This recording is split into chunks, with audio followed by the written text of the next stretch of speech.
yung tagapagsira sa mga larawan doon na diakono, namatay. Sabi ng wife, Pastor, punta ka dito ngayong gabi kasi wala na talagang nagbigil kasi na si kuya mo. Bakit Siya, nakakatakot ang mukha. So pumunta ako, nakadala ako ng Biblia. Pagtingin ko doon sa kabaong, nakaganon man doon. Sabi ko nga, ako rin, natakot rin ako. So, kasi muntik ako makatakbo, mga kapatid, sa nakita ko. Lord, tulungan mo ako, Lord. Bigyan mo ako ng tapang na hindi ako matakot. Kasi alam ko, kunting kibo ngayon, magtakbuhan ito.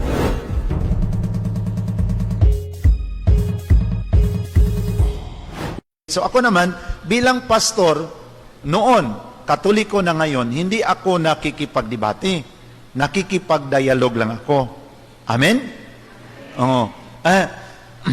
Pastor, bakit galit ka talaga kay Mama Mary? Kasi, pag i-recognize natin siya, aagawin niya ang kaluwalhatiang para sa kaniyang anak. So kung bigyan daw nating honor si Mama Mary, maagaw niya ang kaluwalhatiang para sa kaniyang anak. Sabi ko naman, Pastor, may nakita ka bang nanay na ang pagkain sa kaniyang anak inagaw niya? Wala. Kasi kung aagawin sa nanay na yan, yung nanay na yan, sira ulo yan, di ba? So, normally, sa isang nanay, ibibigay niya kahit pa yung kinakain niya sa kaniyang anak.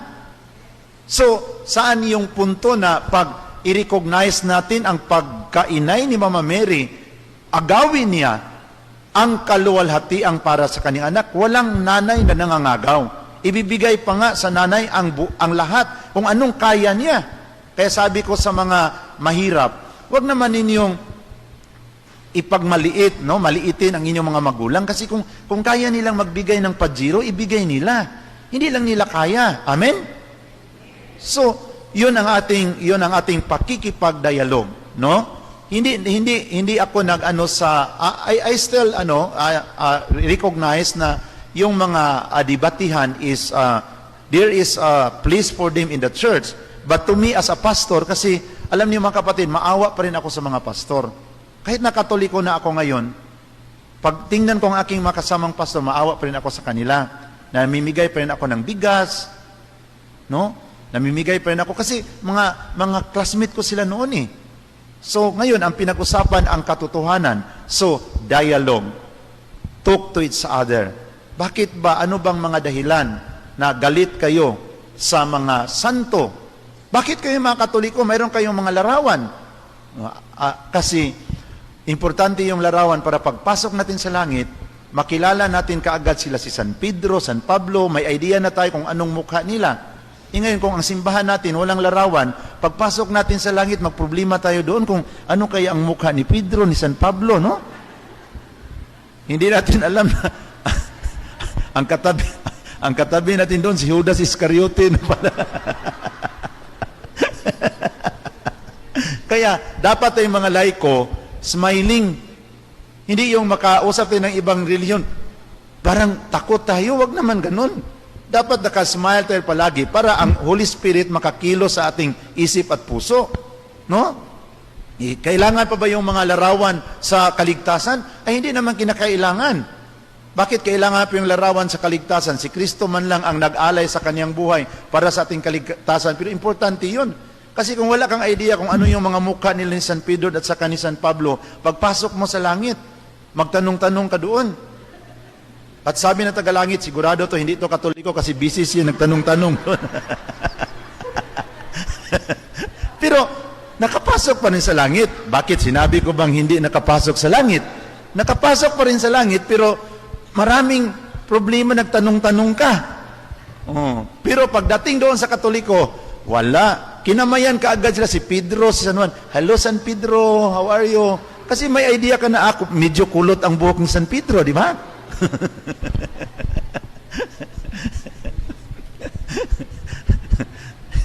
Kaya dapat nakasmile tayong mga laiko. No? Kasi sabi ng Catechism of the Catholic Church, brothers and sisters, the apostolate of the pastors cannot be fully effective without it. Catechism number 900. So madali lang itong i-memorize. 900, grabe naman. No? Pag-uwi natin sa bahay, saan to kinukot ni Brother Nui? CCC number 900, di ba? So, the apostolate of a pastor, priest, bishop cannot be fully effective without the laiko, without the lay. Kasi tayong mga lay, tayo ang nagbibigay, di ba? Tayo ang nag-prepare sa mga alay natin. Amen?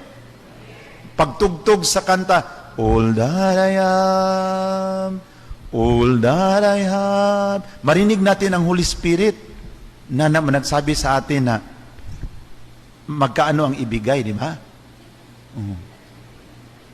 So, sabihan mo, mayroon kayong pira doon, may 500, 200, 1,000. Lord, magkaano kaya ang ibigay ko? Kasi tumutugtog na ang offertory song. All my requests, all my acclaim, sabi ng Holy Spirit, 500.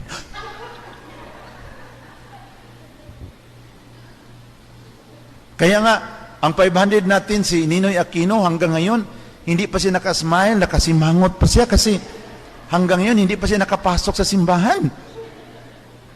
Doon lang siya sa mga inasal sa Itulyukan pumapasok.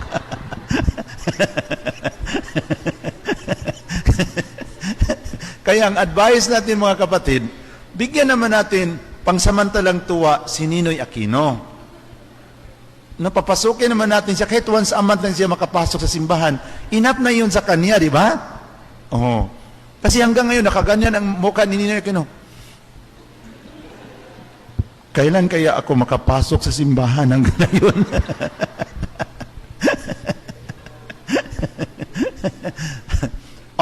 Ngayon, mayroon akong, nag-usap kami doon sa, Cagayan. Sabi ng pastor ng taga Zamboanga, ibig sabihin, brother, na kasi ngayon magdesisyon naman ako na Katoliko na. Ano tong grupo ko? Kasi nagbibigay kami ng 10%. Pagbalik ko doon sa Zamboanga, sabihan ko na yung community ko na hindi na kami magbigay ng 10% kasi Katoliko na kami. Parang nagpag-isip ako. Sabi ko, ngayong Katoliko na, hindi na magbigay ng 10%, bariya na lang ibigay. Grabe naman yun. Sabi-sabi mo pa nga, bakit kayo nagkatoliko? Kasi nakita ko na ito ang simbahan na mayroong kasaysayan na nagmula pa sa panahon ng ating Panginoon Kristo. Ito ang simbahan, ang inang simbahan, the Mother Church, established by the Lord. Ngayon, nanindigan ka na ito ang totoong simbahan, pero bariya na lang ang ibibigay mo. Noong kaanib ka pa sa simbahang tatag ng tao, 10% ang ibinigay mo. Sabi ko, Pastor, dito, ang lahat ng mga maling doktrina, iwanan natin.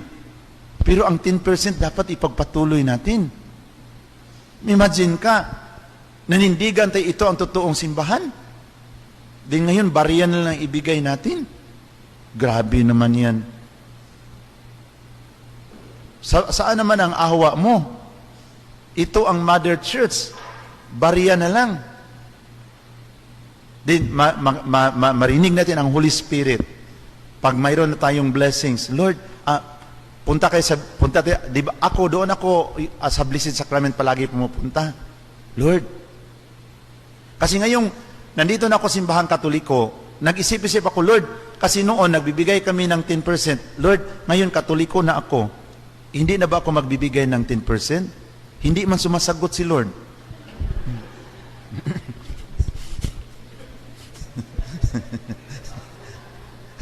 Pag hindi sumasagot, ibig sabihin, ituloy mo. Amen? So, hanggang ngayon, I still give my 10% to the Lord. Kasi parang kumakapal ang aking mukha. Noon, ako ang founder, nagturo ako ng 10%. Kahit na yung hindi pa ako nagtatag ng aking denomination, ang aking pamilya is Protestant by background, we give 10% to the church. Ngayon, hanggang ngayon, itinuloy namin. Ang maling doktrina iniiwanan, pero ang pagbibigay ng 10% ipinagpatuloy. Amen? Oh. Bakit? Kasi commitment yun. Pag gusto nating ibigay kay Lord, sabi niya, hindi naman, iba naman dito sa Katoliko kasi love. Love na daw tayo sa Katoliko. Love offering. Pag pag-usapan natin ang love, that is more than 10%. Love.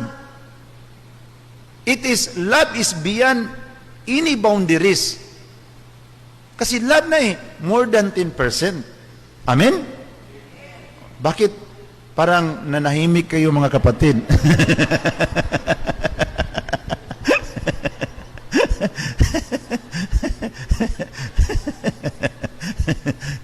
So, kaya, naging Katoliko na ako. Pero, alam niyo mga kapatid, when I become a Catholic, hindi ako galit sa aking mga kasamang pastor.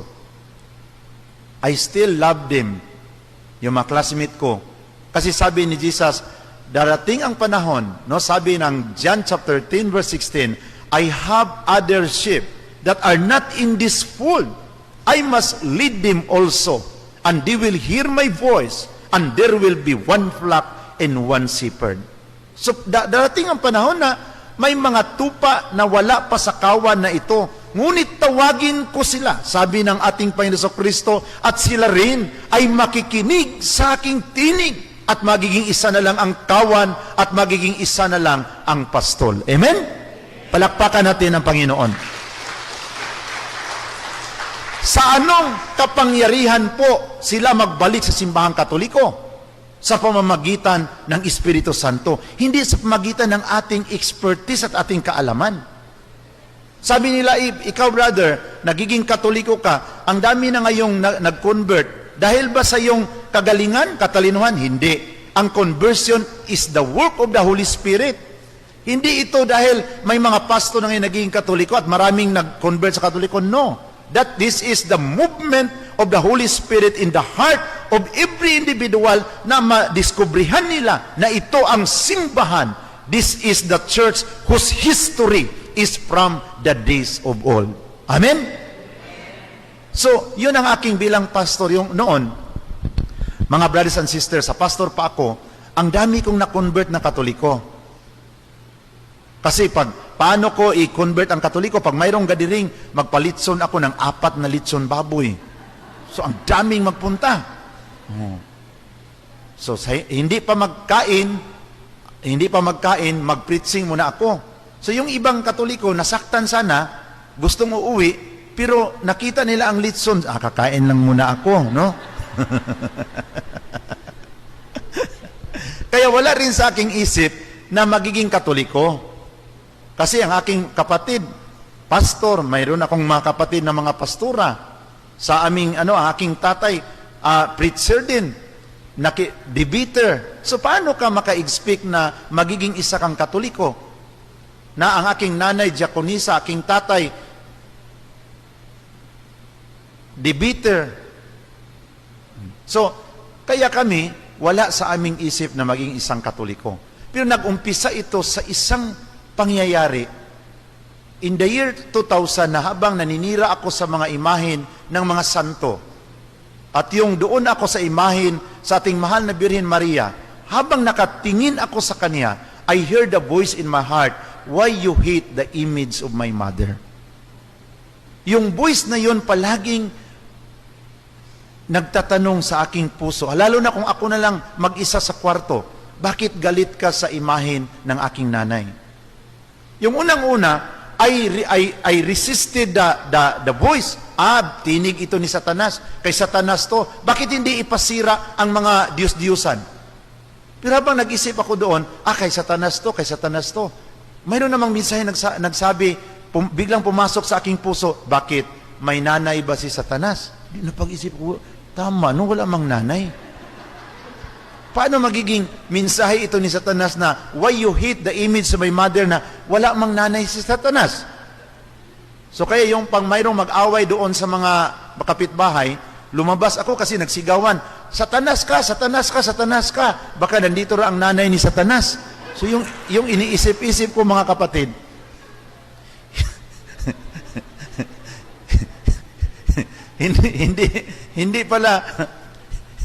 hindi pala magtugma sa aking natanggap na mensahe kasi yung iniisip ko talaga, seryoso ha? Sino kaya ang magiging nanay ni Satanas? wala mang qualified. Kasi kahit pa mayroong mga sinisigawan doon na satanas ka, yung tinitingnan ko kahit na satanas talaga ang ugali nila, hindi talaga sila magiging qualified na magiging nanay ni satanas. Until after a year of struggle, it becomes clear to my mind that the message I receive is not from Satan, but from the Lord Jesus Christ. So yung tinanggap ko na ang mensahe na yung galing sa ating Panginoon Kristo, doon ako nag-umpisa sa pag-discovery, pag-study sa ating mahal na Birhen Maria. At doon ko na-discoveryhan na Mama Mary is the miraculous woman that entered into the intimate relationship of the Blessed Trinity. Milagruso na babae na pumasok sa pakikipagrelasyon sa Santissima Trinidad. Nagalak ang Ama sa kanya at ang kanyang sinapupunan, ginawang tahanan sa tagapagligtas sa buong sanlibutan. Sabi ni Mama Mary, paano ito mangyari? Wala pa man akong asawa. Sabi ng angel, the Holy Spirit will come upon you and the power of the Most High will overshadow you. Doon ko na-discovery ang beauty sa ating mahal na Birhen Maria na kung itakwil natin siya, hindi magiging masaya ang buhay ng ating Panginoong Hesukristo. Amen? Paano magiging kumplito ang kasayahan ko ngayon? Paano makapag-celebrate si Jesus sa kanyang birthday na December 25 na joy to the world kung palagi nating itinakwil ang kanyang inay?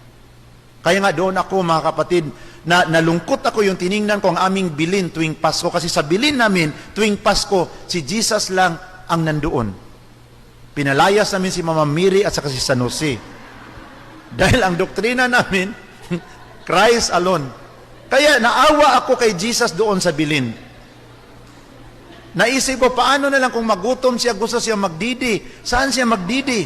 Pinalayas namin ang kanyang nanay. Imbis mamatay siya sa cross, mamatay siya sa malnutrition, mga kapatid. Hindi niya matapos ang kanyang misyon to die on the cross for our salvation. Kasi hindi siya napadidi, namatay siya doon kasi pinalayas namin si Mama Mary. Kaya ang ginawa sa aking tatay, linagyan ng baka at saka tupa. Para hindi naman isolated si Jesus doon sa bilin. Pumasok man sa isip ko, baka iiyak si Jesus kasi nagutom na siya, maghanap siya ng didi. Wala doon si Mama Mary, ang baka lang nandoon. Baka ang baka na lang ang maawa, siya na lang magpadidi. So, hindi na magiging breastfeeding ang ating Panginoon Kristo. Alas kamilk na ang nadidi niya kasi sabi pa nga ng Department of Health, dapat breastfeeding tayo, di ba?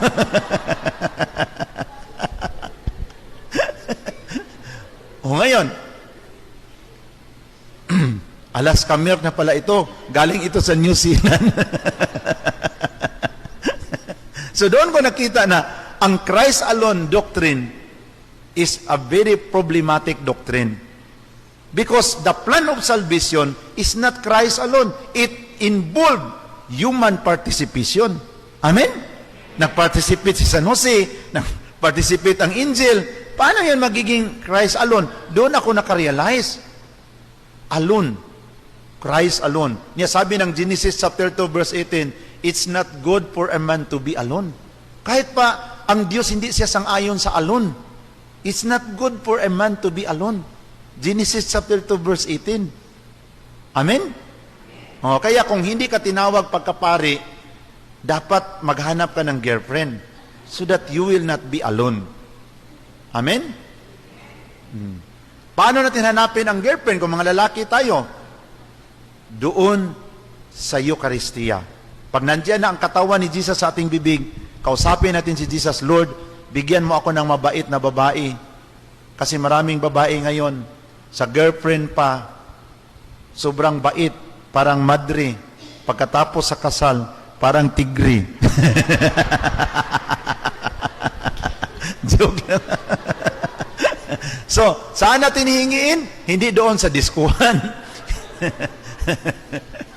Hindi doon sa meet up, doon sa social media. Mabudol ka dyan. Oh, hingiin mo doon sa Eucharistia. Lord, kung nandito man lang siya ngayon, Lord, sa pagtitipon na ito, buksan mo ang kaniyang mga mata na makita niya ako. Huwag mo namang payagan, Lord, na mabuksan ang kaniyang mata. Senior citizen na siya.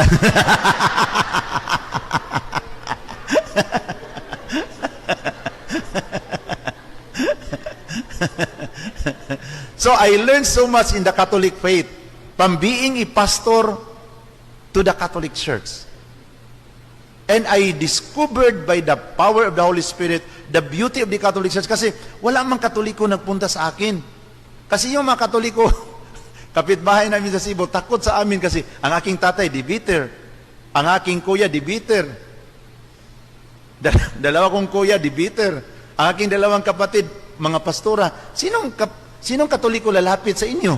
Pag ganun ka. Kasi ang Katoliko umiiwas ng gulo. Mga ibang sikta, iwasan na lang natin. Ngayon, synodality tayo. Dapat kausapin natin sila. Amen? Bro, may pag-asa pa ba na makabalik tayo sa Mother Church? Mayroon ring sagot, sorry bro, kasi superintendent na ako dito. So, okay lang. So, ang sa atin, dito sa Katoliko, mga leapers, parating nanligaw. Pwede sagutin, pwede hindi. Amen? Huwag nating i-underestimate, wag na lang, wag na lang. Dapat magsalita tayo, manligaw tayo. Kasi tatandang binata ka kung hindi ka manligaw. Di ba? Dapat you open the communication. Kasi ang leapers, build relationship, build bridges, build families. Yun ang mission sa leapers. So, yun sa akin, bilang laiko na ngayon, marami akong mga experience sa Catholic Church. May mga area, accepted ka, may mga area na hindi. Bakit ako nakapag-persevere sa aking bilang evangelizers as a laiko? Because of the truth that this is the true church. Dahil sa aking nadiskubrihan na ito ang totoong simbahan, nanindigan ako.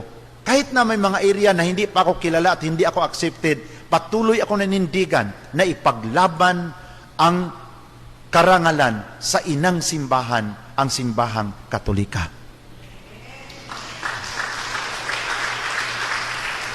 Rinispeto natin ang mga kapatid nating hindi Katoliko. Iniwasan natin magsalita ng mga masamang salita. But dapat nating panindigan ang katotohanan. Kaya in my apostolate, sabi ko kay doktora, na galing pa ako sa Cagayan, galing pa ako sa Zamboanga, galing pa ako sa Iligan, nagbigay ng mga So karamihan kong mapuntahan, mga kapatid nating hindi Katoliko. Of course, ang kanilang mga doktrina, kami lang ang maligtas. Kung hindi ka aanib sa aming simbahan, hindi ka maligtas. Brad, kailan natatag yung sikta ninyo? 1943. Paano na lang yung namatay 1942? Siya, huminga muna siya ng malalim, gumanon. Pasensya sila kasi hindi pa natatag ang aming simbahan. Impierno silang lahat. Grabe naman yun. Pero kung mayroong mga reaksyon, huwag nating dibdibin. As a laiko, huwag mong dibdibin yung mga istorya na hindi kaligtas. Kayong Katoliko hindi paligtas, kami ligtas na. Brad, nabasa ko doon sa Revelation chapter 7 verse 14 na ang mga ligtas na nandoon na sa langit, nakadamit na ng puti. Nagtanong lang ako kasi bakit blue yung damit mo?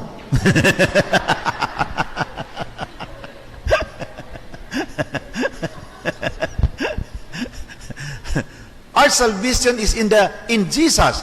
In the Eucharist is very clear. Sabi ng John chapter 6 verse 53 to 56, for my body is a true food and my blood is a true drink. He who eats my flesh and drink my blood has eternal life, and I will raise him up in the last days. Amen? Sinong kakain sa aking katawan at iinom sa aking dugo, may buhay na walang hanggan, at bubuhayin ko siya sa huling mga araw. Sino ngayon na nakakain sa totoong katawan? Tayong Katoliko. Kasi naniwala tayo na ang ang tinapay at ang alak by the power of the Holy Spirit and by the words of Jesus spoken in the first Eucharistic celebration, spoken by the priest upon the gifts, becomes the true body and blood of our Lord Jesus Christ. Amen?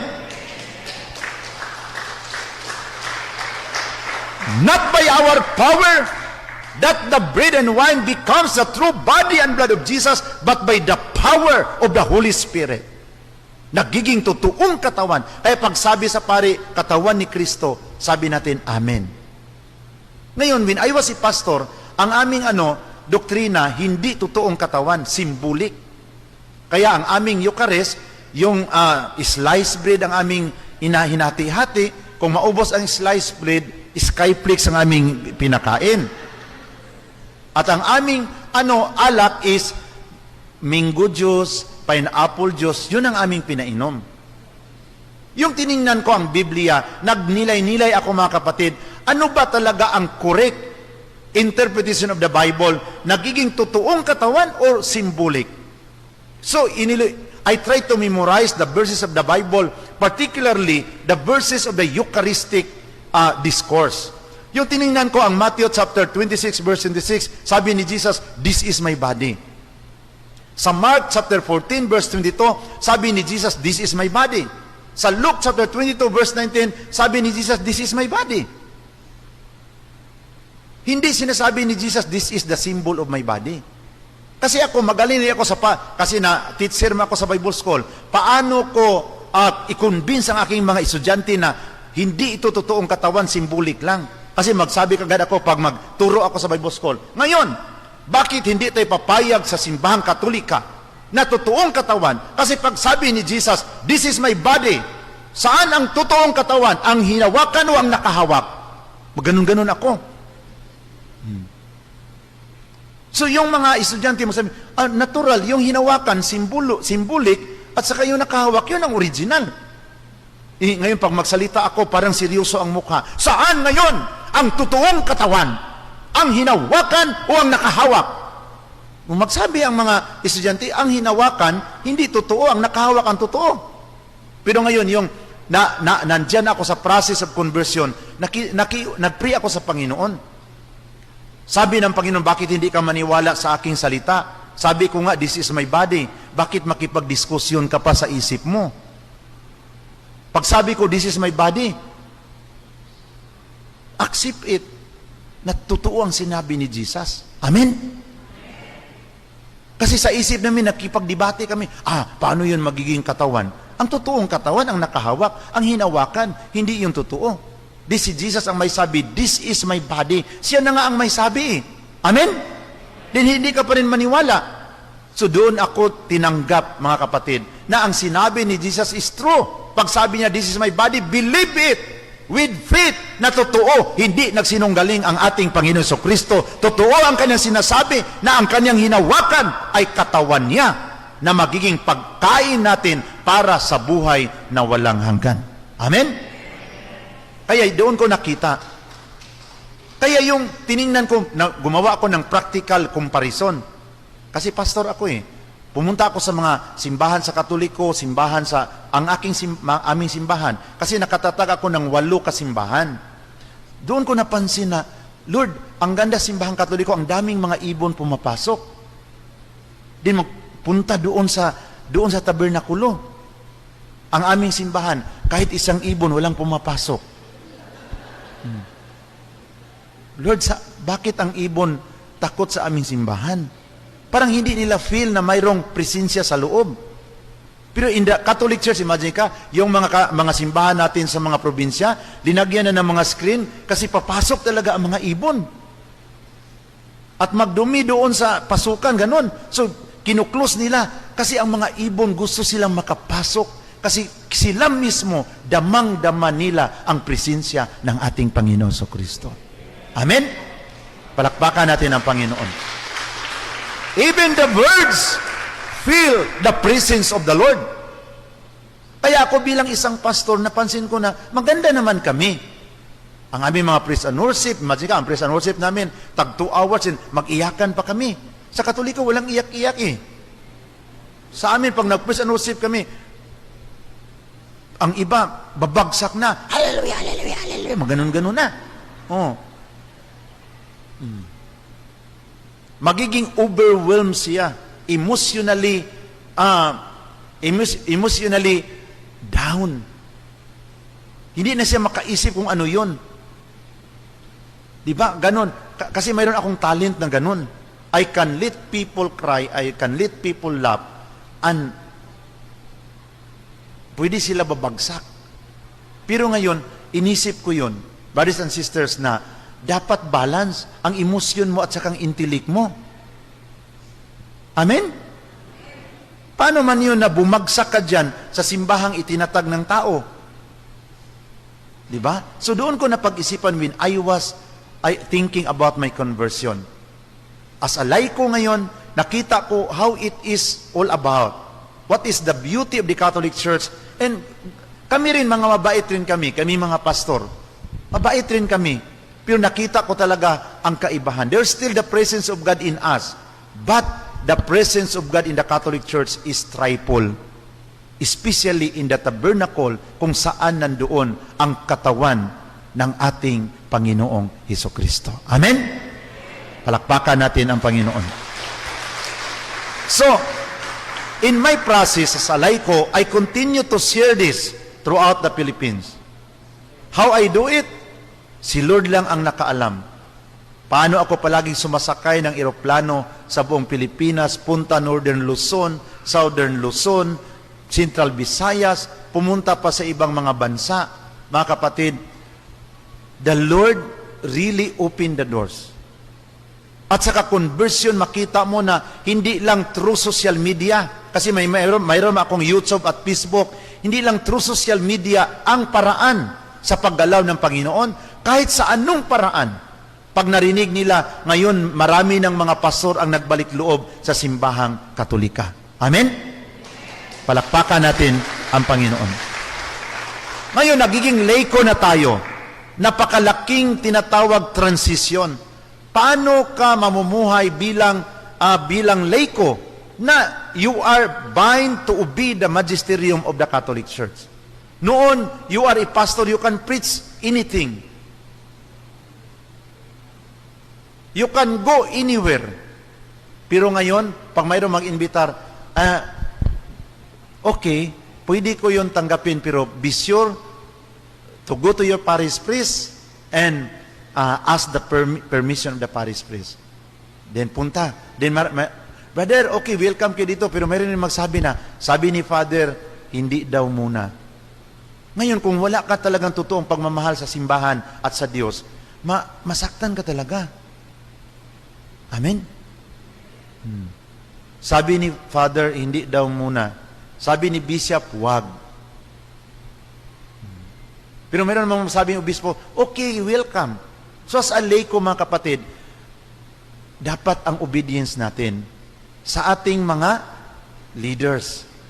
Yun ang pinaka-importante dito, na we ask permission, kahit na sa mga officers ng mga kapilya, we will network, we will inform our presence kung saan tayo.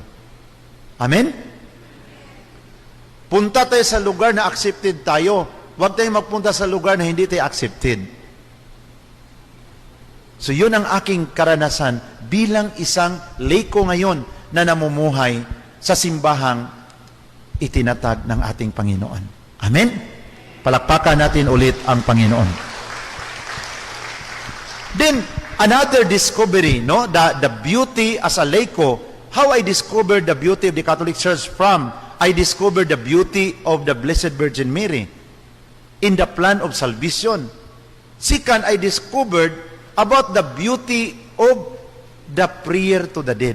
Nadiskubrihan ko, mga kapatid, na ang simbahang Katoliko lang ang nangaral na ating alalahanin at ipanalangin ang mga patay. So kaya parang nag-isip ako doon, ang ganda naman simbahang Katoliko, no? Tuwing November 1, November 2, punta tayo sa mga puntod, pero hindi kami pumupunta. Patay na yan! Hindi na yung kailangan. So yung mga patay namin noon, kawawa doon sa mga simenteryo, wala nang pumupunta.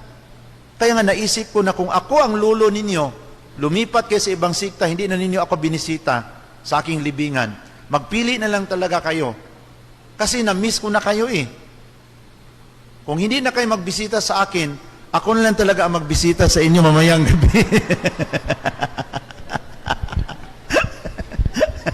Doon na lang ako sa kortina, magtingin sa inyo.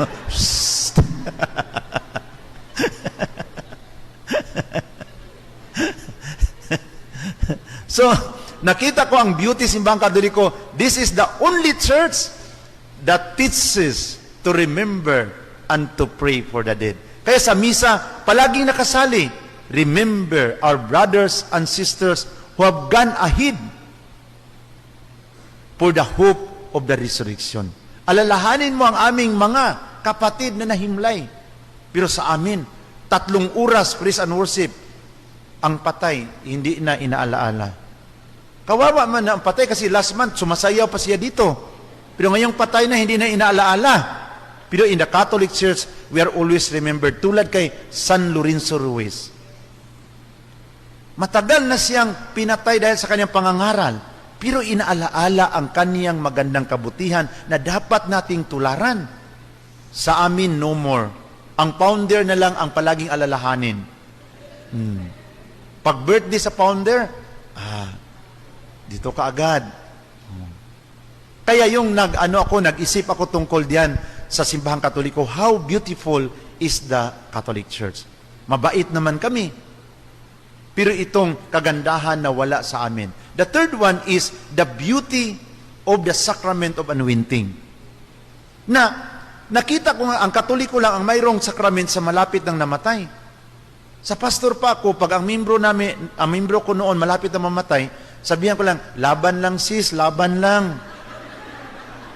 Sabi naman sa malapit ng namatay,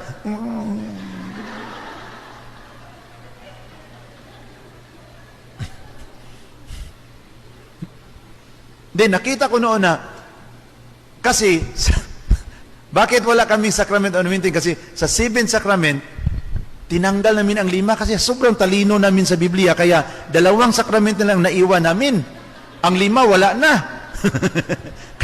kaya pag may membro kami malapit na mamatay, anong ibigay namin? Na tinanggal namin ang 5. Ang naiwan sa amin, biniyag na lang at sa kahapunan. Din hindi pa namin biniyagan ang bata kasi ang argument namin, hindi pa dapat biniyagan ang bata kasi wala pang isip. At saka, ang bata, hindi pa tao. So dapat, kung ikaw, Katoliko ka na laiko, matalino ka, talaga brother, kung hindi yan tao yung bata, ano yun? Hayop yung bata. Ipa-joke-joke mo lang kasi synodal church tayo eh. Dapat mag-manage tayo na hindi mag-away. Pag medyo napiko na siya, smile ka brother, kalma lang tayo. Ganun ba? Pero at least yung patutsada mo, mayroong epekto, di ba? So, ngayon, ang example, yung biik, yung baboy ba? Sa Bisaya, baktin man na. No, baktin. Ang sama ng baktin, baboy na o di sa dili kay baktin na. ano man yung biik, hindi pa yun baboy? Hindi, kasi biik pa yan. Ano yung unggoy yun? Tulad ngayon sa mga laiko, sa mga usap-usap doon sa sa community, ang issue ngayon, ang birthday ni Mama Mary. Bakit kayo nag-celebrate sa birthday ni Mama Mary, September 8, wala yun sa Biblia. Pag wala sa Biblia, mali yan. Sabi ko kaagad, sister, yung apelido mo, Gamok, wala sa Biblia, bakit naniwala ka na apelido mo yan?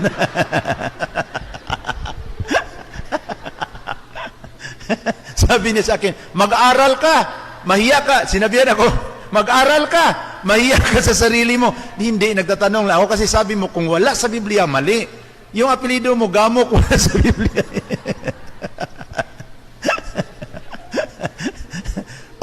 Sineselebrate niyo, saan mababasa sa Biblia ang September 8? So, grabe ka naman, sister. Yung birthday mo, wala rin sa Biblia, bakit nagkatay ka ng manok? Ginanon ko ang mga dialogue, kaya siya rin tumatawa rin siya, pero natamaan din siya kasi pati ang birthday mo wala din sa Biblia. Bakit tayong Katoliko mayroon tayong magisterium? Kasi sa mga bagay na hindi clear, pumasok ang magisterium. O ito ang universal celebration natin sa birthday ni Mama Mary, September 8. So pumasok, kaya yun ang function sa magisterium. Anything not clear, the magisterium comes in. O ano, yung issue na, ano si Mama Mary, immaculate o hindi?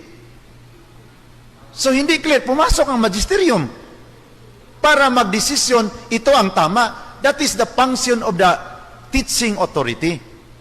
Diba sabi ng Catechism number 882, the Pope, Bishop of Rome, and Peter's successor is the perpetual, invisible source and foundation of the unity, both of the bishop and the whole company of the faithful. For the Roman Pontiff, by reason of his office as vicar of Christ and as pastor of the entire church, has full, supreme, and universal power over the whole church, a power that he can always exercise unhindered. Kasi kung walang Santo Papa, gubot pata sa lukot. Kasi puro man matalino. That's why there is a teaching authority that regulate the movement of the charism of the faithful. Kaya naman ba niya, nakiusap sa akin kagabi ang Panginoon. Sabi niya, magbigay ka daw ng 10,000. Ano ka, siniswerte ka, magbigay ako ng 10,000?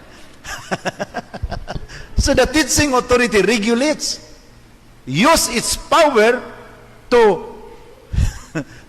keep the harmony of the faithful. Kasi tingnan mo doon, punta ako sa Cagayan. Mayroon dito ang Katoliko nagsabi na, alam mo Brother Nui, nakipag-usap si Jesus sa akin. Sabi niya, yayaman ka daw. Siya, ha? Wala na nga akong pamasahe sa aeroplano, diniyaman ako. So mayroong mga ganon. So the teaching authority regulates. Ngayon, ako sa pastor pa, wala man kaming teaching authority.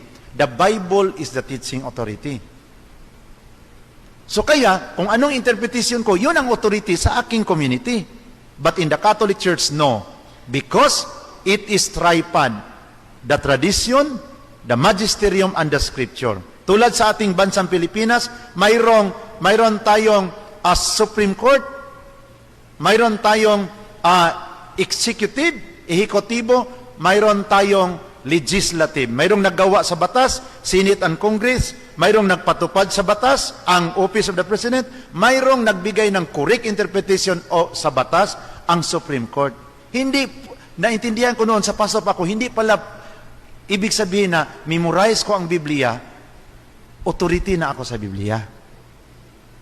Kasi sa pastor pa ako, memorize ko yan. Genesis, Exodus, Leviticus, Numbers, Deuteronomy, Judges, Judges, Ruth, 1 Samuel, 2 Samuel, 1 Kings, 2 King, 1 Chronicles, 2 Chronicles, Isra, Nehemiah, Tobit, Judith, Esther, 1 Maccabi, 2 Maccabi, Tobia, Nehemiah, Isra, Tobit, Judith, Esther, and Job, Psalms, Proverbs, Ecclesiastes, Song of Songs, Wisdom, the Book of Wisdom, Sirach, Isaiah, Jeremiah, Lamentation, Baruch, Ezekiel, Daniel, Hosea, Joel, Amos, Obadiah, Jonah, Micah, Nahum, Habakkuk, Sipanaya, Haggai, Sikaraya, and Malakay, Matthew, Mark, Luke, John, Acts, Romans, 1 Corinthians, 2 Corinthians, Galatians, Ephesians, Colossians, 1 Thessalonica, 2 Thessalonica, 1 Timothy, 2 Timothy, Titus, Philemon, Hebrew, James, 1 Peter, 2 Peter, 1 John, 2 John, 3 John, Jude, and Revelation.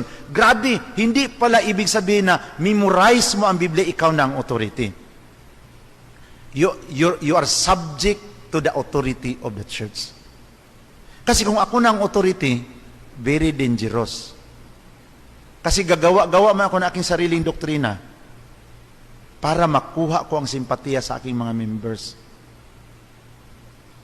Pero tayo, simbahang Katoliko, we are advised to obey our leaders. Kaya as a laiko, I always submit to the proper authority of the church. When the authorities say yes, okay. When the authorities say no, okay. Kasi kung sa atin yan, sa atin rin talaga yan. Amen? Palakpakan natin ulit ang Panginoon. The next one, I discover that the Catholic Church is responsible why we have the Bible today. Yun na kinadiscover. Kasi noon sa pastor pa ako, ganito ako mag-preaching, mga kapatid, basahin natin ang Biblia at ipamuhay natin ang Biblia, ang nakasulat sa Biblia, para magkaroon tayo ng kaligtasan. Mayroon biglang matanong, Pastor, excuse me, sinong gumawa sa Biblia? Hindi na kailangan malaman natin sinong gumawa sa Biblia. Ang importante, binasa natin ang Biblia at isinabuhay natin ang nakasulat sa Biblia. Hindi na kailangan na magtanong-tanong ka pa, sinong nag-compile sa Biblia. Kasi kung magsagot ka, Katoliko pala ang nag-compile sa Biblia.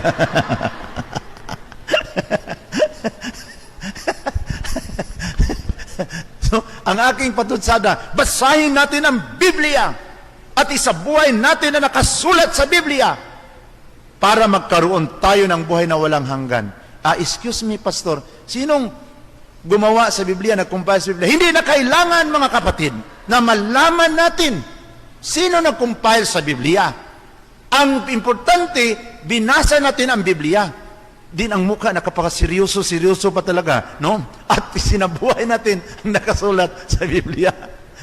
Kasi, yung tiningnan ko sa history, Katoliko talaga ang responsable para magkaroon tayo ng Biblia. Amen? Sabi ng Catechism of the Catholic Church, number 120, it was by the apostolic tradition that the Church discerned which writing are to be included in the sacred Scripture. The complete list is called the canon of the Scripture. We have 46 books in the Old Testament, 45 if we count Jeremiah and Lamentation as one, and 27 in the New. So it was by the apostolic tradition. It was the Catholic Church na nag-exert ng effort para magkaroon tayo ng Biblia sa ating panahon ngayon. Amen? Then, yung nabasa ko ang sulat ni Martin Luther, pastor pa ako noon. Sabi ni Martin Luther, sa kanyang sulat, Martin Luther's Work and Writing, Volume 14 and 16, Martin Luther says, we concede what the Catholic Church says is true, that the papacy has God's word and the office of the apostles, that we receive the Bible from them, the sacrament and the pulpit. Si Martin Luther, ang ating minamahal na kapatid, na nagbigay ng inspiration to read the Bible, concede that the Bible we receive from the Catholic Church. So yung nabasa ko yung mga kapatid, ito ang nagbigay sa akin inspirasyon na saliksikin ang katotohanan. And in October 4, 2007, I made my decision to be baptized and converted to the Catholic Church. The first pastor in the Archdiocese of Cebu converted to the Catholic Church. Yung nagiging Katoliko na ako, pumunta ang maraming pastor. Ano ka ba? Binayaran ka ba? Sabi ko, ano ang ibayad nila na barya lang yung linagay nila sa sibot, din paano nila ako bayaran?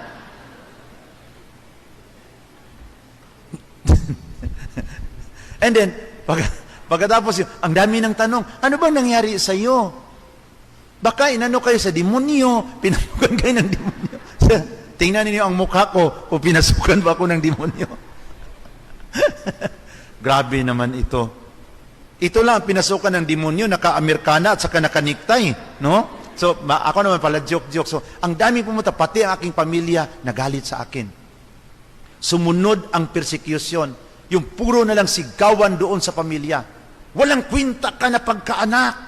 Ano na lang ang masabi sa mga tao na ang mga kapatid mo, mga pastor at pastura, ako, 45 years ako na nagiging debater sa ating denominasyon. Din ngayon, nagpabinyag-binyag ka. Layas! So, doon na kaagad ang persecution. At yung lumayas na ako, no? Kasi sabi nila, pag hindi ka maglayas dito sa facilities, we will go to court, my family and the leaders of my community. So, alam ko naman na ang lahat doon ng mga property, hindi, kahit na ako ang founder, sa kanila yun eh. Pira nila yun, di ba? Contribution nila. So, sabi ko, yung doon na kami to elevate the case na, sabi ko sa aking mga leaders na wag na lang ninyong i-elevate ang kaso kasi I'm not interested with the property. Iwanan ko to lahat. Ang akin ngayong hinahagad na makabalik ako sa simbahang Katoliko. Sa iyo na yun lahat. So, wala akong dinala kahit isang kusing. Yung mga property, sinauli ko, pumunta ako sa Mindanao, yung mga area na hindi pa na-transfer sa simbahan namin, sinauli ko yun sa doon sa kanila, para walang gulo. So, doon ako nag-umpisa sa isang buhay na sobrang hirap, nagtanim-tanim na ng mga gulay at mga tangad, mga kapatid. Itong aking hinapay na parang Jose Rizal, nagiging Bonifacio na mga kapatid. Sa kalukdo-lukdo ng tangad at saka mga sabi ng mga taga-merkado, hindi ko lang isabi kung saan sabi ng taga-merkado, Pastor, ano nangyari sa iyo? Ang ganda sa simbahan ninyo, mayroon kayong mga scholarship. Nagsuporta kayo ng mga bata galing sa Amerika. Bakit ka nagtinda ka na lang ng mga gulay? Siya kasi sister, nabinyagan ako sa Katoliko last month eh. Hindi ko inakala na ganito pala ang mangyari kasi kung alam ko na ganito ang mangyari, baka hindi ako magpabinyag sa Katoliko. Sabi niya, kawawa ka naman, Pastor. Bilhin ko na lang yung lahat mong gulay.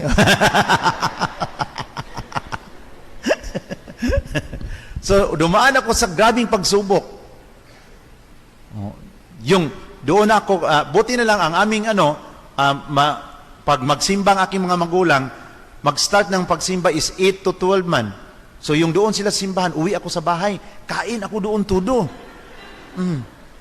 Kasi kung ang misa sa taga-ibang sikta, pareho pa sa Katoliko 1 hour, wala akong panahon makakain doon sa bahay kasi balik ka agad. So half day, doon sila.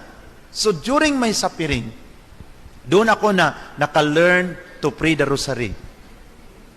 Na kung tayo pala ay manalangin palagi sa Santo Rosario, makalimutan natin ang mga mabigat na problema sa ating buhay.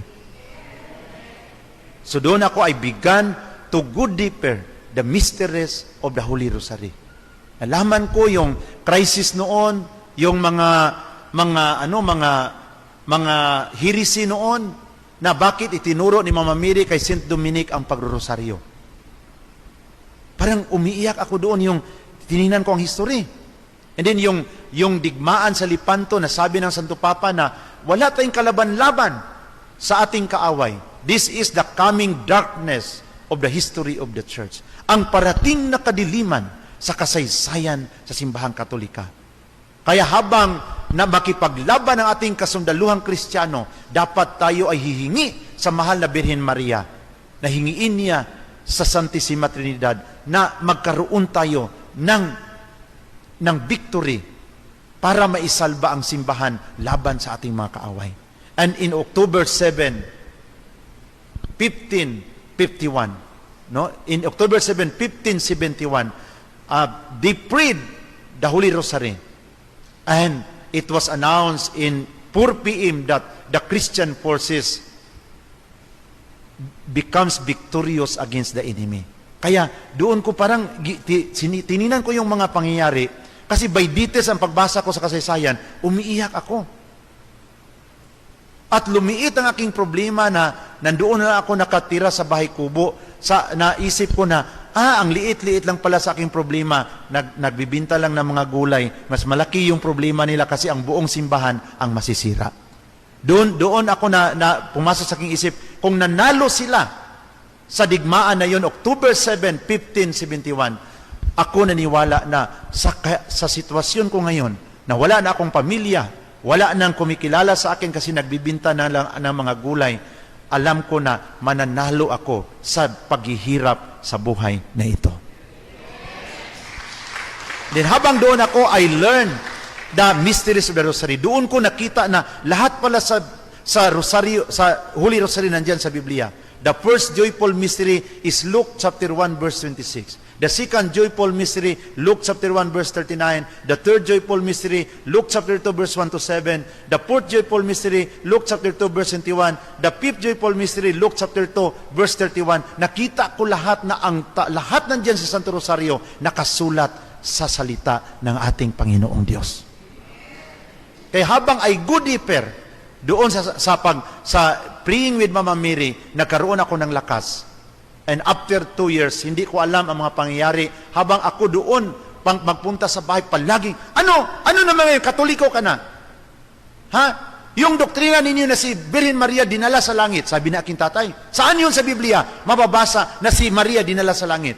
Sabi ko, tay, sa Biblia mababasa, Luke chapter 22 verse 43, ang magnanakaw dinala sa langit. Kung dinala sa Panginoon ang magnanakaw, walang katuwiran na hindi niya dalhin ang kaniyang nanay. Kasi insulto yon.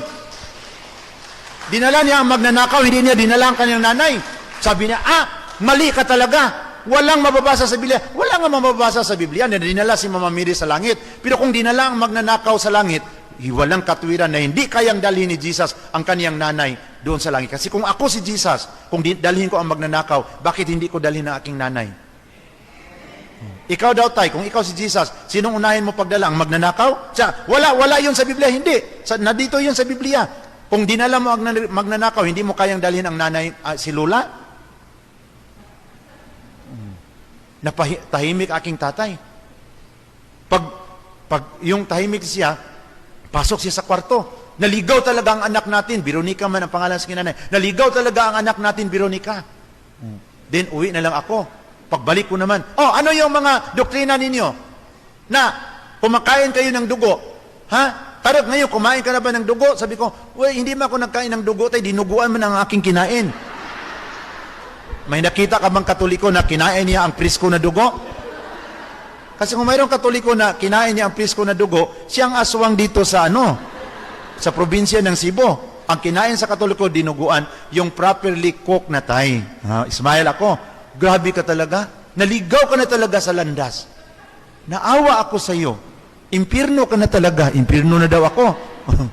Paano ko maimpyerno, tay? Sabi ni Jesus, ang kumain sa aking katawan at uminom sa aking dugo, may buhay na walang hanggan at bubuhayin ko siya sa huling mga araw. Tay, paano ba yung ating pagmahal kay Jesus kung palagi nating inaaway si Mama Mary? Tay, malapit na ngayon ang birthday ni Jesus, December 28, November na.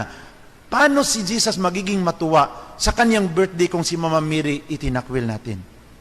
Paano siya kakanta ng Joy to the World na inaway natin ang kanyang nanay? Kung ako si Jesus, Silent Night na lang aking kantahin kasi inaway ninyo ang aking nanay. Alam niyo mga kapatid, sa palaging namin, pag uwi ko na sa aking bahay kubo, ang nanay ko pala ang unang na-convert. Basilio. Tama man yung sinabi sa anak natin na kung mahal natin si Jesus, irespeto natin ang kanyang nanay. Alam niyo mga kapatid, sa mga pangyaring yon, after 2 years, my mother and father, at the age of 81 and 80, my mother and father decided to be converted and baptized to the Catholic Church. Bininyagan sila sa isang obispo, bininyagan, kinumpirmahan, then nagkumpisal, kasi dapat obispo ang magkumpisal sa obispo kasi grabe kalaki ang kasalanan nila na nanununog ng mga imahin. Hindi pwede sa pari, obispo ang mag-absolve. So doon siya, pagkatapos sa baptism, confirmation, then confession, and then Eucharist, and then kinasal pa rin sila sa obispo. Kaya 5 sacrament ang natanggap sa aking tatay at nanay sa oras na yun. And then, yung kinuha na sa Panginoon ng aking nanay, parang napakatahimik. Gumanon lang. Pagkatapos sa anointing sa pare, natulog lang aking nanay. Yung mga angkol ko na mga protestante na naninira ng mga imahin, ang tagal mamatay mga kapatid. Gumaganong-ganon, pero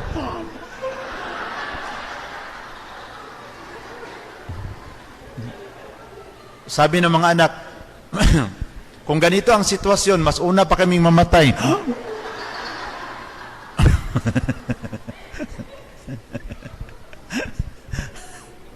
And then mayroong kasama si Papa na pastor na mabait. Mabait talaga. Kasi aking tatay, sobra kabait sa aking tatay mga kapatid. Nagtaka ako kasi kayong kasama niyang pastor na sobrang bait, ang tagal mamatay, mga 1 year, butot balat na lang kasi yun ang tagapagsunog sa mga imahin. Kaya pala pinarealize siya na butot balat na nakaganon. Alam niyo mga kapatid, mayroong Mayroong mga tao doon, di ba? Di ba, marinig ninyo sa probinsya, mayroong magsabi doon na baka yung mag-imbita na lang kayo ng pari. Baka pari ang hinihintay. When I was a pastor, palagi akong may membro magpunta na, Pastor, good morning. Siya, o ano? So, Pastor, magpaalam kami sa iyo ba kasi si Lula, mga 1 year na yung nakabidridin. Sabi ng aming auntie na Katoliko, magpabisita doon ng pari. Din, marinig ko lang doon mga kapatid na pag ma-anoint na sa pari, natulog lang. Din ako napansin ko pag magbisita ako sa aking mga membro na nag-agaw buhay, para man silang masyak.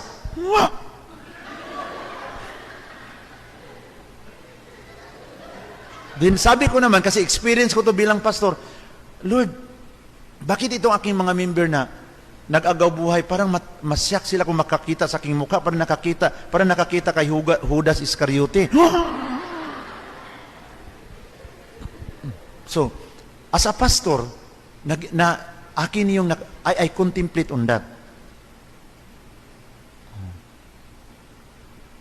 Then, yung pastor pa ko, kasi very early ako nag-preaching, 16 years old, nag-preaching na ako. Pagka 19 years old ko, pina-hold na ako ng kongregasyon. Ngayon, yung tagapagsira sa mga larawan doon na diakono, namatay. Sabi ng wife, Pastor, punta ka dito ngayong gabi kasi wala na talagang nag-vigil kasi na si kuya mo. Bakit Siya, nakakatakot ang mukha. So pumunta ako, nakadala ako ng Biblia. Pagtingin ko doon sa kabaong, nakaganon man doon. Sabi ko nga, ako rin, natakot rin ako. So,